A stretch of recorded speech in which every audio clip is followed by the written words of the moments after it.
Olá! Olha, temos em mãos um material fascinante sobre psicologia organizacional e a evolução da gestão de pessoas. São dezenas de infográficos, guias visuais que pegam uns conceitos que parecem super complexos e os tornam muito acessíveis, sabe? Exato. Mas em vez de só fazer um resumo da teoria, a nossa missão aqui hoje é outra, é bem mais prática. Vamos extrair desse monte de informação 3 ferramentas que podem ser aplicadas, tipo, amanhã mesmo, no ambiente de trabalho. Isso! Seja para quem lidera uma equipe ou, sei lá, para qualquer pessoa que queira tomar as rédeas do próprio desenvolvimento. Pois é, o desafio é exatamente esse. É pegar esses diagramas bonitos, esses conceitos e transformar em algo concreto, do dia a dia mesmo. A ideia é encontrar um fio condutor que une essas ferramentas e montar um pequeno guia prático para cada uma. Um plano de ação, então. Isso, um plano de ação. Queremos que quem nos ouve saia daqui com um primeiro passo, pelo menos. Ok, vamos mergulhar nisso. A primeira coisa que salta aos olhos nesse material, e que parece ser o grande pano de fundo de tudo, é uma mudança de paradigma.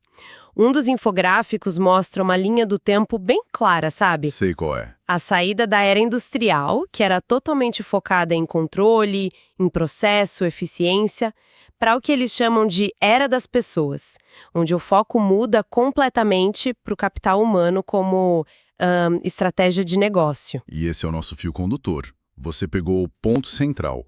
O tema que conecta tudo que a gente vai discutir hoje é a gestão estratégica do capital humano.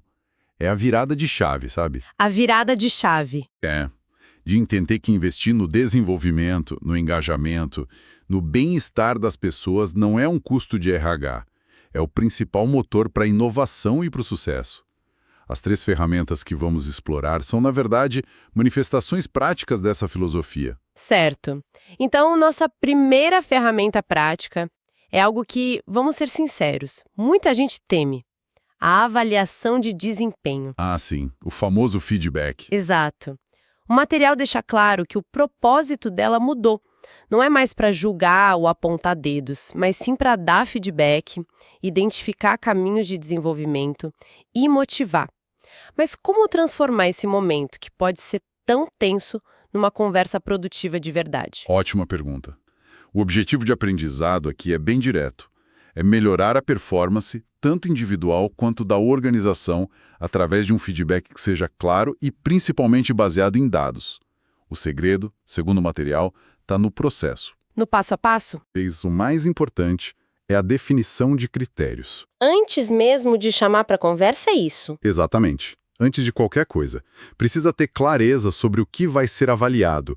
E o material é enfático nisso, sabe? Não podem ser critérios subjetivos tipo, falta espírito de equipe. Entendi. Um infográfico aqui mostra uma comparação ótima. De um lado, a avaliação diz, seja mais proativo. Do outro, a meta era iniciar 5 projetos de melhoria e você iniciou 7.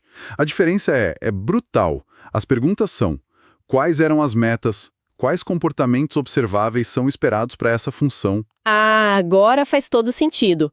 É aquela dica que aparece num box de destaque, né? Seja claro. Em vez de generalidades, use fatos. A meta era entregar X relatórios e foram entregues Y. Vamos entender o porquê? Isso tira o peso da opinião pessoal. Tira totalmente. E isso nos leva direto ao segundo passo. Coleta de dados. O material usa uma frase forte. Baseie-se em fatos, não em sentimentos. É sobre anotar exemplos concretos ao longo do período, sabe? Tanto de sucessos quanto de desafios. Isso desarma a pessoa, imagino. Desarma a defensividade. E aqui entram os modelos que os gráficos ilustram, como 180 ou 360 graus. Esse de 360 graus é o que inclui a visão de colegas e a autoavaliação, né? Parece poderoso, mas um pouco perigoso também. Se a cultura da empresa não for boa, isso não pode virar uma ferramenta de, sei lá, retaliação. Um ponto excelente. E o material alerta para esse risco sim. O modelo 360 só funciona no ambiente de segurança psicológica. Por isso que a mediação do RH e, muitas vezes, o anonimato das respostas são cruciais, para que o foco seja o desenvolvimento, e não a caça às bruxas, entende? Entendi. O objetivo é enriquecer os dados, não criar um tribunal. Perfeito. Com critérios claros e dados coletados, aí sim vem a conversa. O terceiro passo? O feedback construtivo. Sim, o foco no feedback construtivo. A abordagem aqui não é de acusação, é de colaboração.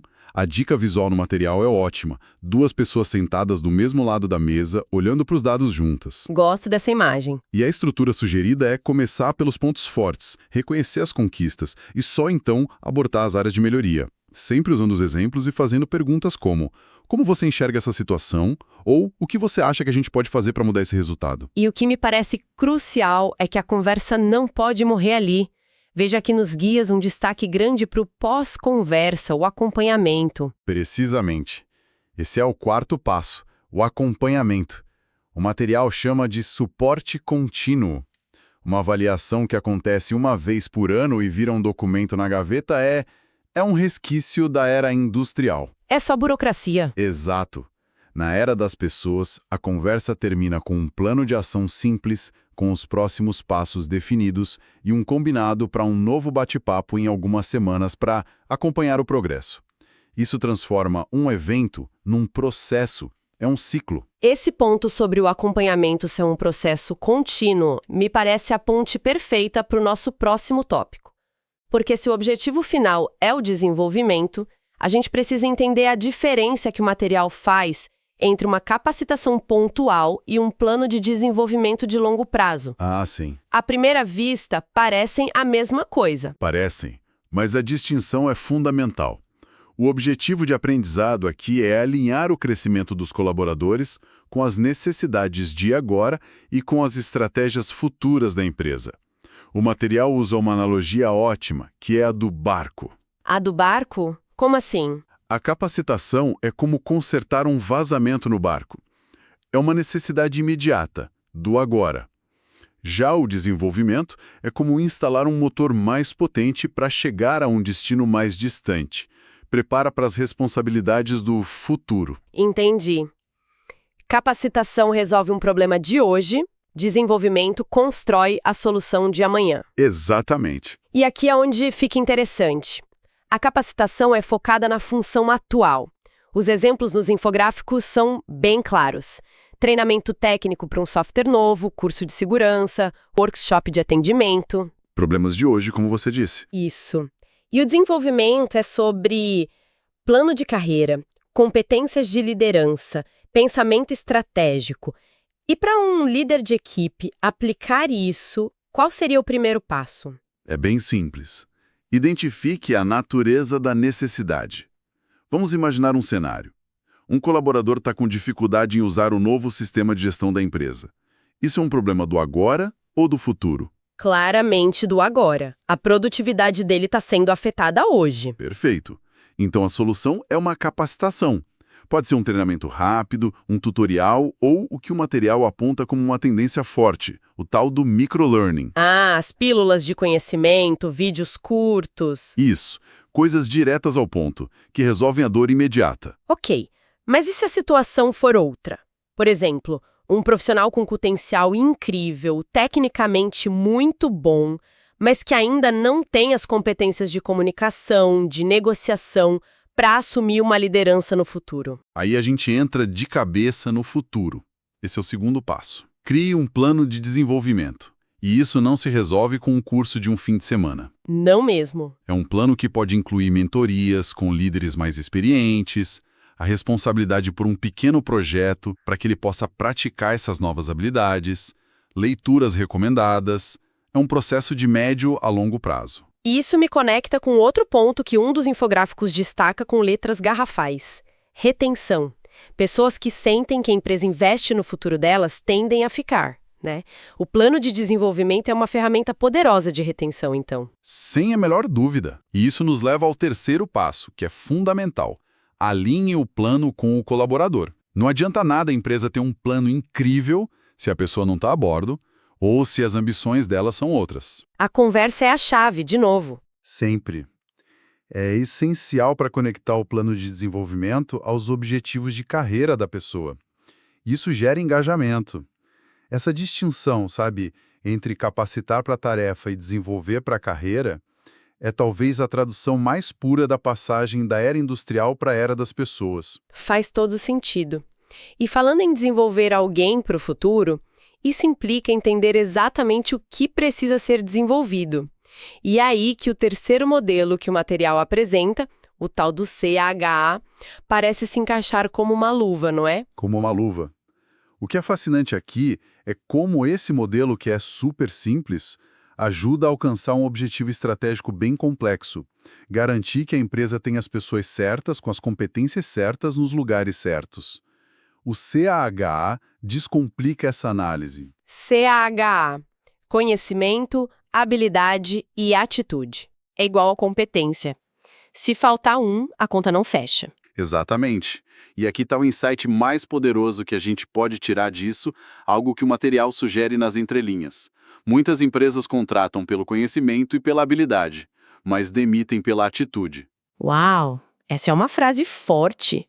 Contrata-se pelo currículo, mas demite-se pelo comportamento. Pensa bem, é raro alguém ser demitido por não saber a teoria da sua área. Geralmente os problemas surgem na falta de colaboração, de resiliência, de proatividade. Na atitude. O modelo CAHA é uma ferramenta para evitar esse desencontro. Tá, e como um gestor usa isso na prática? Qual o primeiro passo? Primeiro passo: mapeamento simples. Escolha uma função-chave na sua equipe.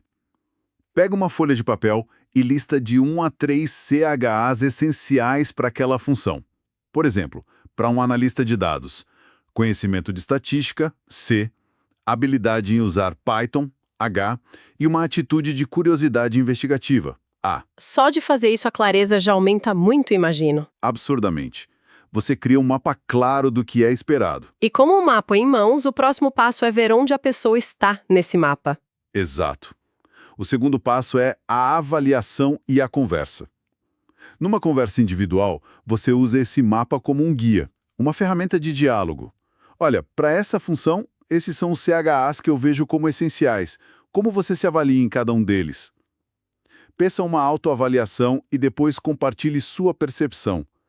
O objetivo é identificar juntos os pontos fortes e as lacunas. E uma vez que as lacunas são identificadas, a gente conecta com o que falamos antes, sobre capacitação e desenvolvimento. É um ciclo perfeito. O terceiro passo é o plano de ação. E agora o plano fica muito mais direcionado.